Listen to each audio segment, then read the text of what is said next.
Alright, man, we here with Slaughterr Rico, know what I mean? Quite a few people was commenting on some of the videos that we did and was saying your name, like, yo, y'all should get Slaughterr Rico on here, y'all should get Slaughterr Rico on here. And then your brother, that you telling me now, like, your brother ended up commenting, you said he from Philly, but he in North Carolina. I guess he was tuning in from down there, and he had reached out to you and told you about it, and he had hit us up like, yo, y'all should get Slaughterr on here. So we was like, man, we gonna get Slaughterr on here. So now we right here with Slaughterr right now, man. So we gonna get into it, man. We gonna take them back, because a lot of people remember you. You had some classic battles, classic freestyles.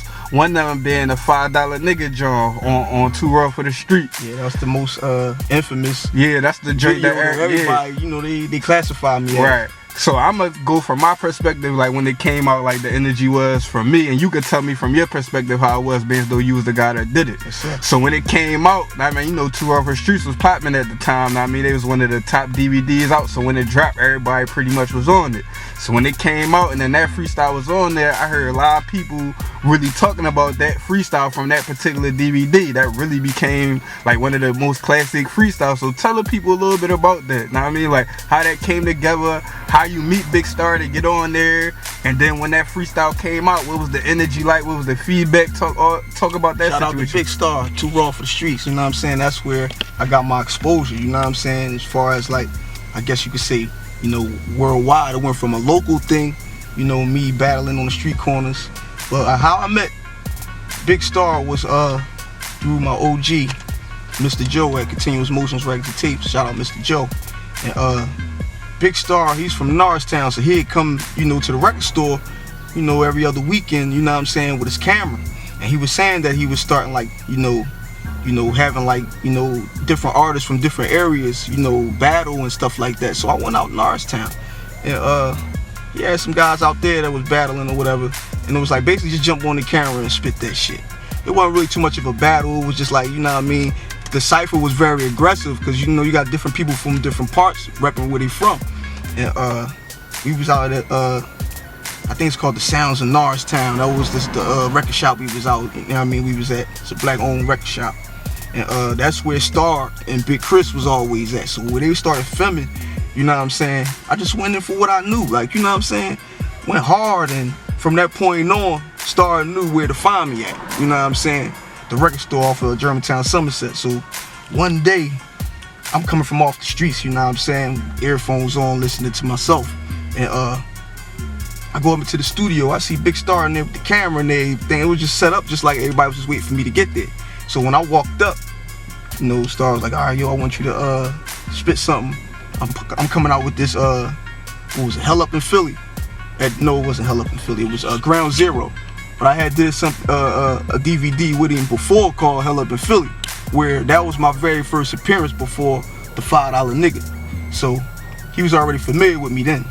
So when I went to, I told my boy Boat to drop a beat, and then I just went crazy, man. As soon as he flashed the camera, everything was right on point.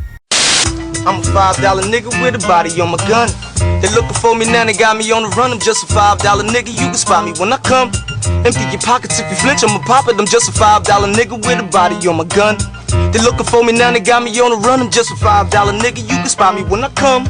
Empty your pockets if you flinch, I'ma pop it, now check it. Nothing but business when you fucking with bosses. I'm not untouchable, I struggle through a couple of losses. Not a sucker dude to trust for you to fight for my battle with Slaughterr. Pussy, you bring a butcher knife if you have to. I'm just a trifling rascal with this rifle of spatula. Shred you, slice you up into pieces. Now your life will just pass you. I told you, looks is deceiving. I'm the crook for this evening. Bitches want me booked for no reason. Now they hooking the skis and I'm preaching. And it was just me rapping, man, having fun. That's all it was. Like, I was really into what I was doing, and I didn't really think that it was gonna make such, you know, a big impact in the community, because at that point it was just like, I'm just doing what I love to do. Like, I was looking for shit to get into, looking for people to, you know, battle, or looking for studios to record at, looking for talent shows to be a part of. At that point, it was about 2003, I'm gonna say, 2003. So, you know, I was fresh, man. I was, you know, catching my little cases in and out. So I was just trying to really stand my ground and really be a part of the hip hop.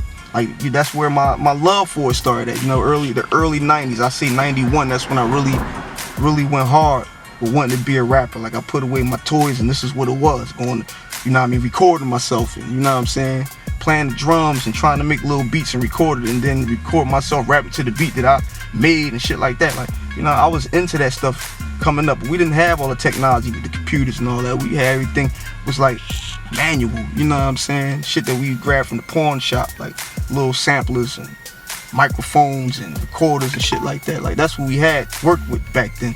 So when by the time the shit came out on like, by the time it was YouTube and all this, you know, fly technology shit, I was very new to it. I didn't know that, you know what I'm saying, I was probably one of the first YouTube sensations, you know what I'm saying, just by somebody else putting my video on YouTube, you know what I'm saying, which I didn't even know nothing about, and I come to see like, damn, it's getting views. Like, I'm thinking, man, this is great promotion. Everybody, like, from places that I ain't even reach, is starting to know who I am now. So, you know what I mean, shout out to Big Star, because without that promotional tool, it would have been a lot harder for me, you know what I'm saying, even though I came from an era, you know, the early 90s era, you know what I'm saying, where I was rapping before a lot of these guys that's known in Philly to rap wasn't even rapping, man. Some of these guys wasn't even born, you know what I'm saying. So I feel like I'm a grandfather with no grandkids when it come down to, you know, displaying my art, because I come from the caveman era of it, like, you know what I'm saying.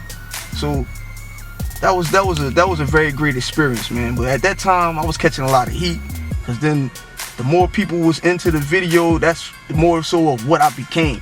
You know what I'm saying? I could have more than $5 in my pocket, and everybody was, you know, saying, yo, that's the $5 nigga right there. So it was like, you know what I mean? It was just a song to me.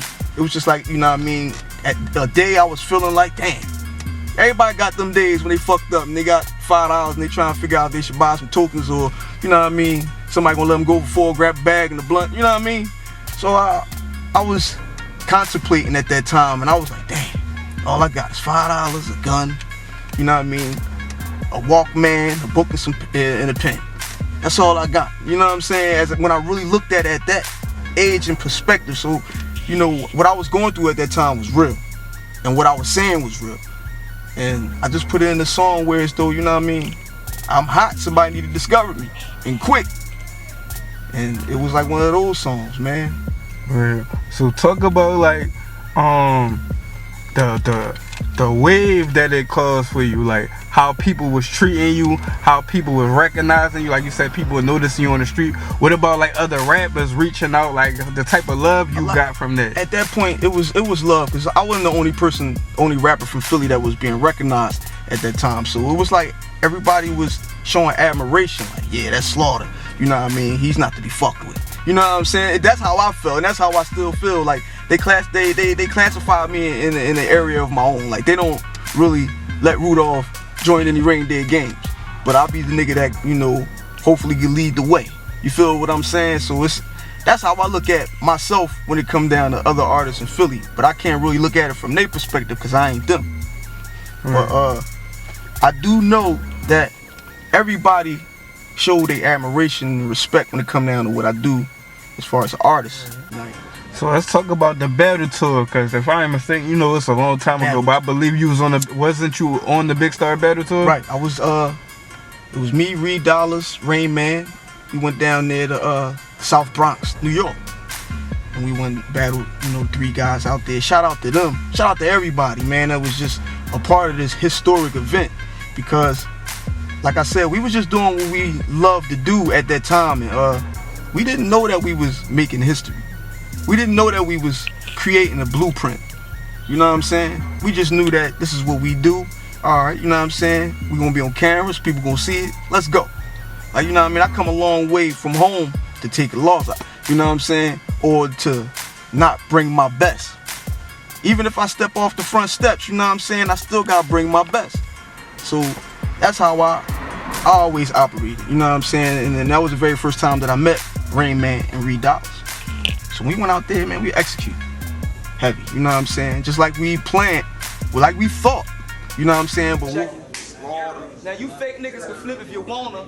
till I shoot your leg apart just to see you niggas skip from the corner. Fuck school, far streets, I got a Philly diploma. Fuck squad, fuck peeps, cause I'm really a loner. You know how I ride, it's Reap the Relentless. How these biting ass dudes gonna be feeling when they're eating with dentures? I'm the reason niggas is shook, I'm leaving them injured. Toe to toe, bar for bar, I'm beating this sentence. I got niggas trucking through schoolyards, squeezing through fences. I ain't worn so long as spider webs on my shotgun. Opinions like assholes, and everybody got one on point. Busting my joint, I'm a thugger regardless. I'm at the crib cleaning my slugs in the tub full of garlic. I know the bull reek. Sneak up and leave you on your porch sleep. Blood on your screen door leak, fucking with raw heat. I ain't the bully, but I'm taking over Broad Street. Fuck all them other blocks, let's see if you a thug or not. I pull it in a slugger, rock some bullets in your juggernaut. 44 Magneto slugs, Xing your men out. Wounded on the floor with your blood, flesh and your phlegm out. As far as you spitting, I'm the reason you pull a pin out. If it was for these bitch ass niggas, I would've been out. But what was more so great about the whole event was that everybody was in good spirits. It wasn't no animosity. It wasn't nobody making no diss records about, you know what I mean, what just happened at that event. You know what I mean? Everybody just took it, you know what I mean, like a champ. And that's what I respect about my era of hip hop. Like, you know what I'm saying? You could walk away from a battle and still be cool with the boy you battle. It wouldn't go no farther than what just happened, what just transpired. Everybody gonna shake hands, you know what I mean? Either y'all gonna make a track or y'all gonna keep it stepping. You know what I'm saying? And that's where I come from. All this new shit, there's a lot of artists out here, you know what I'm saying, that just, they on because of social media and because of this tool, but it's just like, you know, it's about what you do or what you have done. And it's like, you know what I'm saying, it gotta make sense, man. Everything gotta make sense. You know what I'm saying? Everything gotta make sense. So yeah, that was a legendary tour y'all went on. I mean, the battle tour, whatever. And it, like you say, y'all ain't know y'all was making it legendary at the time, but it definitely had a. So talk about like after that tour and after the $5 nigga freestyle. What was Slaughterr Rico doing? What direction he went in? I mean, tell a story from that point. I think right after that, I was probably like on a couple other DVDs.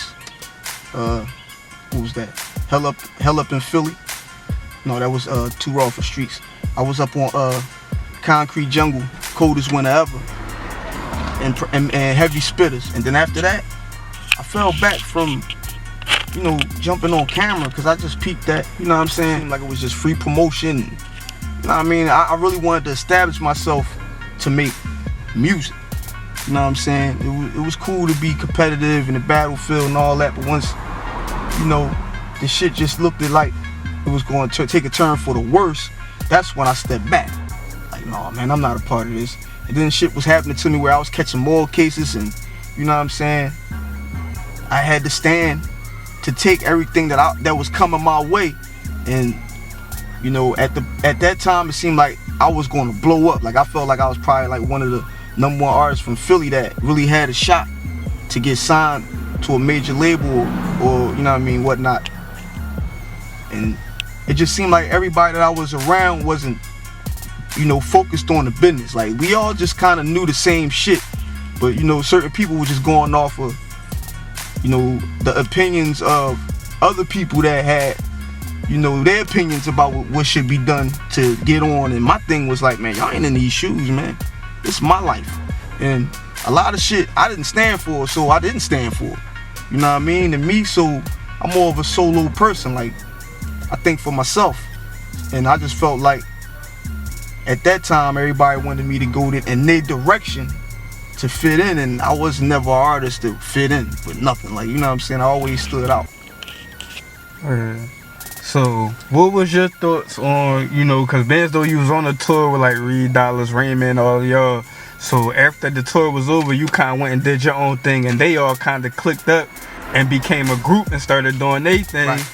And then, so what was your thoughts on that situation? Like how it went, how they rose, and then how they ultimately separated and did their own thing. Like, what was your thoughts on that? Well, I really don't have no thoughts on that because, you know what I mean, they good brothers to me. Everybody, man, from Philly. Like, you know what I'm saying? I love everybody from Philly, to be honest with you. You know what I mean? Some people I don't know, so I really don't have nothing to say about the decisions they made because I wasn't a part of it. And, but what I can say is I cheered everybody on. Like, you know, it's competitive to see a Reed Dollars and a Joey Jihad, a Meek Mills and a Joey Jihad, a Meek Mills and a Reed Dollars. As long as it stay there, You know what I'm saying? But it just didn't look cool when Philly was going at each other. To me, you know what I'm saying? I don't mind us ciphering. I don't mind us, really seeing what's best. But at the same time, we all men at the same day. You know what I mean? You shouldn't sign up for this shit if you're going to have feelings towards the leader. And me, I don't got no feelings towards it. You know what I mean? I know what I'm getting myself into, and I come a long way to submit. So I just, I don't know. At that time, man, it just didn't look decent for Philly, man. It just seemed like, damn. Now they really take it to another level. These niggas dissing each other moms and shit. Like, man, come on, man. Keep it lyrical. You know what I mean? Now it's just like, it was a comedy. You know what I'm saying? The niggas couldn't look eye to eye, shake hands, and be a man about it later. That's how I looked at it at the time. And being that I'm much older, you know what I'm saying? I wasn't getting into that shit because it looked like some young bullshit. You know what I'm saying? That could have been avoided if everybody was to look at it on we need to get together. You know what I'm saying? So me, more so like, I'm an ally when it come down to getting together, man. I don't have no problem getting together, man, as long as it's for a righteous cause. Long as, you know what I'm saying, everybody is honorable and admirable and they stand up for their word. That's all I'm about. But when it come down to the nonsense and you letting these dudes tank you up to do this and these guys tank you up to do that, like, man, come on, I think for myself. You know what I mean? And I don't allow nobody to, you know what I mean, change or, you know what I mean, direct the course of where I gotta go. So honestly, during that period, I fell back from the rap game because I didn't see the unity. I didn't see the love. You know what I'm saying? Here I am. I got the passion for it, but I didn't see like who was very honorable. And at that time, it just seemed like everybody was just doing the same shit instead of being numb and making music. You know what I'm saying? I just always got to keep that in mind. Like, you know what I mean? That's how I started, man. By myself. And then one person heard me, and then one turned to 10, and then 10 turned to 100, and then from that point on, it was just like things started circulating.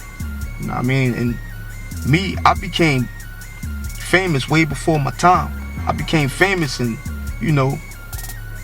seemed like to me I was like the famous struggle rapper ever. Like, you know what I mean? When I came out with that $5 nigga song, nobody was talking about being broke. I mean, you had Biggie back in the day with, you know what I mean, talking about his shit of being broke, but nobody was really talking about the struggle. Especially from Philly, everybody just came from, they just had $1 million out of nowhere. They doing this and doing that. You know what I mean? But I seen this nigga walking. I just seen him walking just like me. You know what I'm saying? So this was the shit that I knew. I said, man, just be yourself. You know what I mean? Make a struggle song that everyone's gonna relate to, because there's more broke people than people with money. You know what I mean? And the majority rules in situations like that. So those are the people that I cater to, people in the struggle. You know what I'm saying? Right. So speaking on that, we was talking off camera, and you was telling me like you got some new music you looking to release. You got a couple albums and stuff already done, right, that you ready to put out there. So tell the people about it, Ben. So you already said that you fell back from rap, and you already explained why you fell back from the camera, fell back from rap. Now you got some new work, so tell them about that. I got some new work. I got about 4 albums worth of work. You know what I'm saying? But the album that I'm gonna drop is called Tomorrow's Not Promised. And the reason why is because, look around. Everybody feel this. Everybody's losing people that they love, or losing people that, you know what I mean, that's been around for so many years. Everybody's dying. You know what I mean? Nobody's Superman. Even the celebrities is dying out here. You know what I'm saying? And if that slogan right there, that saying is not enough to sum up where I'm coming from, because I gotta do this shit like any day is my last. That's the reason for the name of the album, Tomorrow's Not Promised, because it's not. I mean, I've been to more funerals than I got fingers and toes. And this shit is pathetic. And mainly it's by, the hand of someone else. So, you know what I mean? That's why it's just, it means so much for me to stay out the way, to continue doing what I'm doing, you know what I'm saying? All right. So where can people get at you? They want to holler at you, they want to get the new music and all that. Plug all your information where they can reach you at. You can reach me on Instagram, Slaughterr Rico. You can reach me on Facebook, also Twitter, Slaughterr_Rico. You know what I'm saying? Or You can just reach me out here on the street. You can spot me when I come. You know what I'm saying? Shit. But I'm always out here. You know what I'm saying? I'm just trying to make sure that I can make this move. Like right now, everybody, my whole life was like, yo, you should have been signed. You should have did this. Why you ain't signed to them?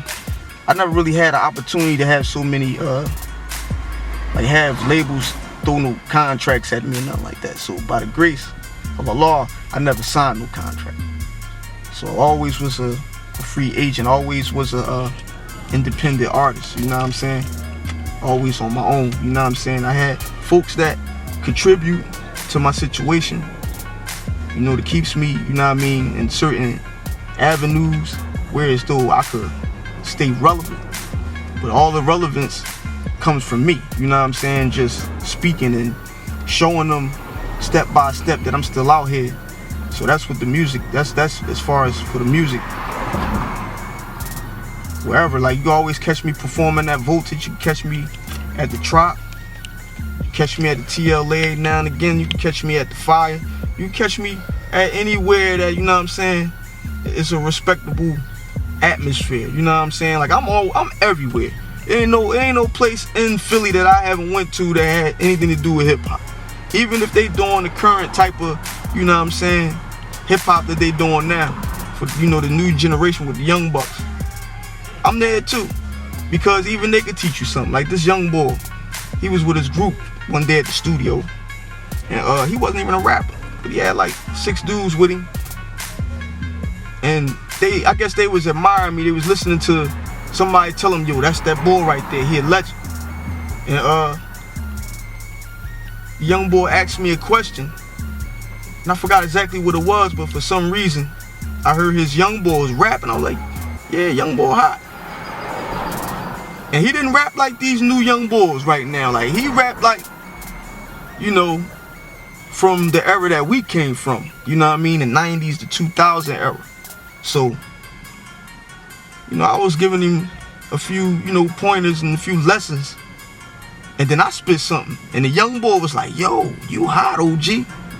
And I said, you know, I do what I do.